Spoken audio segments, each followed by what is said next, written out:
Good morning students. Human resource management के आज के इस ई लेक्चर के सेशन में आप सब बच्चों का स्वागत है।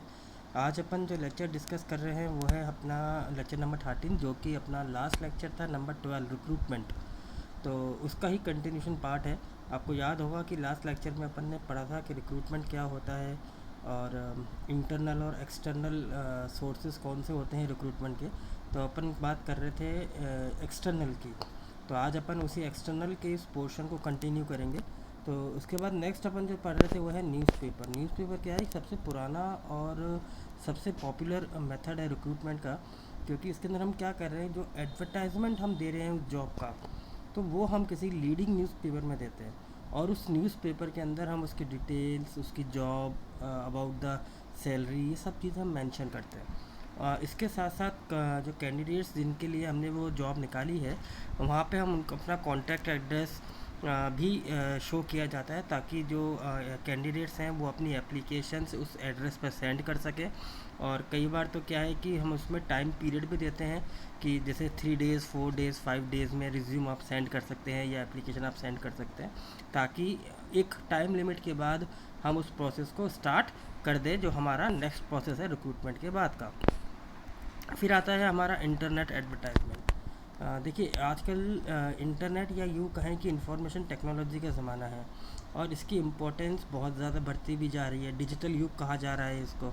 तो कंपनीज़ हुई, कैंडिडेट्स हुई, तो जितने भी लोग हैं आजकल इंटरनेट को बहुत ज़्यादा यूज़ करते हैं। तो यहाँ पे हम उसी चीज़ को एज ए मीडियम अपना यूज़ करेंगे एडवर्टाइजमेंट करने के लिए, कि अपन ईमेल्स के थ्रू या फिर सोशल मीडिया के थ्रू कंपनी की वेबसाइट पर हम क्या करते हैं, अपनी एडवर्टाइजमेंट की पोस्ट को क्या करते हैं, पब्लिश कर देते हैं। तो आपको पता ही है कि बहुत सारी जॉब साइट्स होती हैं जो कि लोगों के लिए जॉब्स ऑफ़र करवाती हैं। तो जैसे naukri.com है, monster.com है। तो ऐसे ही कई सारी जॉब पोर्टल साइट्स होती हैं जिनको ये मैसेजेस पहुंचते हैं एडवर्टाइजमेंट्स के, जॉब्स के। और वो लोग क्या करते हैं कि जो उनके यहाँ कैंडिडेट्स रजिस्टर होते हैं, उनको इस जॉब के लिए इंफॉर्मेशन दे के अप्रोच करवाते हैं। तो यहाँ पे हम क्या देख रहे हैं कि जो कैंडिडेट्स हैं वो अपनी प्रोफाइल को उनकी वेबसाइट पे लिंक कर देते हैं, ताकि इजीली जो है आपके लिए पोस्ट को सेग्रीगेट किया जा सके। और ये मेथड जो है आजकल बहुत ज़्यादा पॉपुलर भी होता जा रहा है। देन आता है आपका वॉक इन इंटरव्यू। सबसे ज़्यादा अनदर मेथड है जो कि इम्पोर्टेंस में है, वो है वॉक इन। तो वॉक इन इंटरव्यू का हम क्या देख रहे हैं कि हमने एक एडवर्टाइजमेंट दे दिया कि आज हमारी कंपनी में ये वैकेंसी खाली है, और हमने उसको लोकेशन बता दी, टाइमिंग बता दी। अब लोग क्या करते हैं कि वो बिना किसी एप्लीकेशन को सेंड किए डायरेक्टली उस लोकेशन पे पहुंच सकते हैं और अपना इंटरव्यू जो है वो करा सकते हैं। तो इसके लिए हम कैंडिडेट्स को हम लोग क्या कहते हैं, वॉक इन इंटरव्यू। तो यहाँ पे जो कैंडिडेट्स है वो डायरेक्टली अपने इंटरव्यू प्रोसेस पे पहुँच सकता है, अपना सीवी वहाँ दे सकता है। और आजकल ये देखिए कि ये तो बीपीओ सेंटर्स हैं, कॉल सेंटर्स हैं, केपीओज हैं, इन काफ़ी जगहों पे क्या है कि वॉक इन इंटरव्यूज़ जो हैं वो रेगुलर बेसिस पर रिक्रूटमेंट ड्राइव चलती रहती है। देन आता है आपका एम्प्लॉयमेंट एक्सचेंज। एम्प्लॉयमेंट एक्सचेंज क्या है कि ये गवर्नमेंट के द्वारा पब्लिक एम्प्लॉयमेंट एक्सचेंज क्रिएट किया जाता है, हर डिस्ट्रिक्ट में ये होते हैं।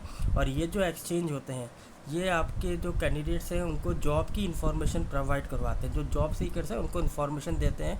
और इसी के साथ साथ जो एम्प्लॉयर्स हैं उनको भी एक सूटेबल कैंडिडेट मिल सके, इसकी ये लोग कोशिश करते रहते हैं। तो इसलिए हम लोग ये एम्प्लॉयमेंट एक्सचेंज के थ्रू भी क्या कर सकते हैं, रिक्रूटमेंट ड्राइव को करा सकते हैं।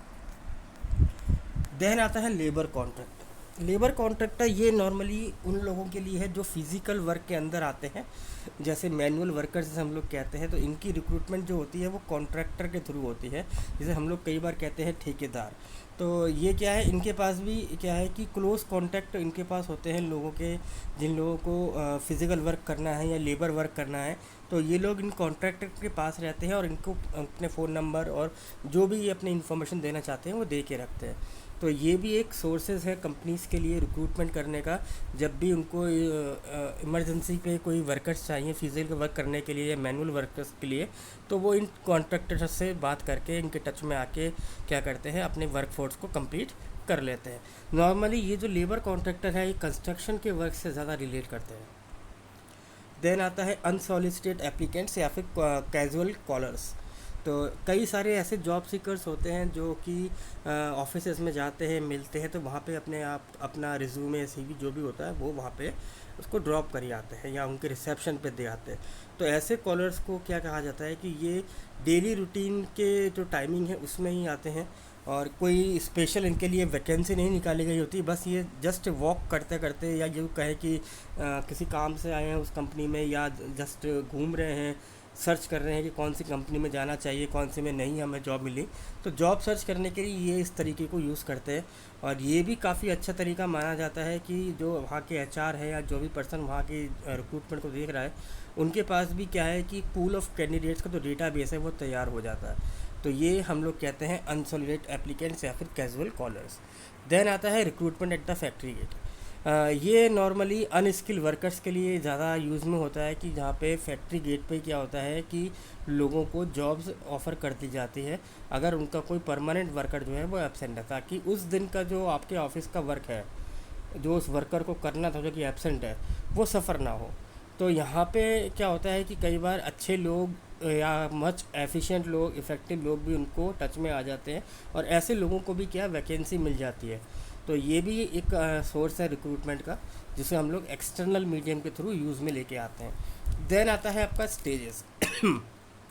तो अब तक हमने रिक्रूटमेंट प्रोसेस में क्या स्टेज समझ में आती है, हमें सबसे पहले हमें क्या करना पड़ता है, आइडेंटिफाई करना है और ये देखना है कि हमें कितने लोगों की या कौन सी जॉब की रिक्वायरमेंट है। तो रिक्रूटमेंट प्रोसेस जो स्टार्ट होता है वो होता है आपके रिक्वायरमेंट के जानने से कि कौन से डिपार्टमेंट में कितने लोगों की रिक्वायरमेंट है।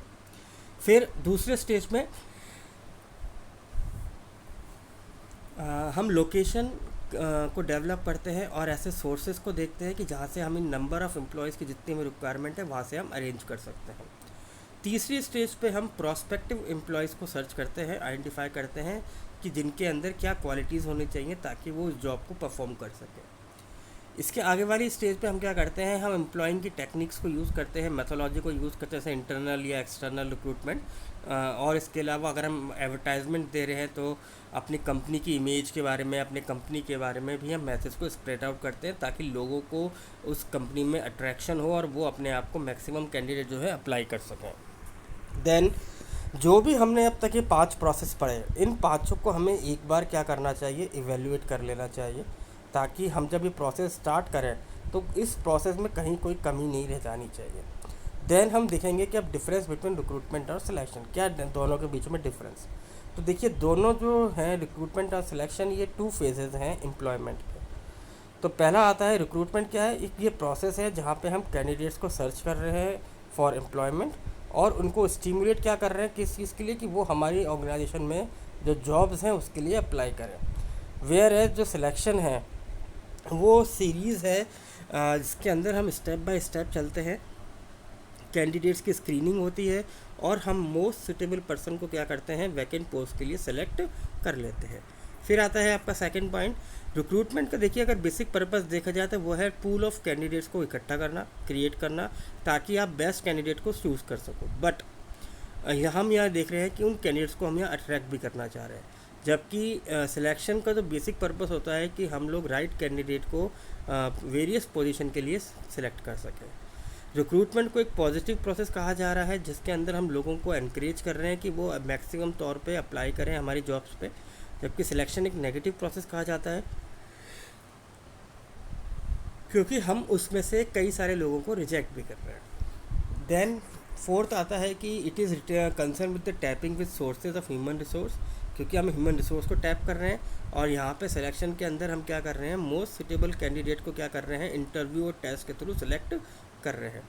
और रिक्रूटमेंट के वक्त कोई कॉन्ट्रैक्ट नहीं होता क्योंकि आप सिर्फ एप्लीकेशन भेज रहे हैं, वहाँ पे कोई श्योरिटी या गारंटी नहीं है कि आपकी जॉब लग गई है या ये टर्म्स एंड कंडीशन ऑर्गेनाइजेशन को फॉलो करनी पड़ेगी। जबकि सिलेक्शन में जो रिज़ल्ट आप डिक्लेयर कर रहे हैं उससे एक रिलेशनशिप डेवलप हो जाता है उस पोटेंशियल सिलेक्टेड कैंडिडेट के बीच में और ऑर्गेनाइजेशन के बीच में। तो यही था बच्चों आज का टॉपिक। आई होप कि आपको समझ में आया होगा। Thank you very much.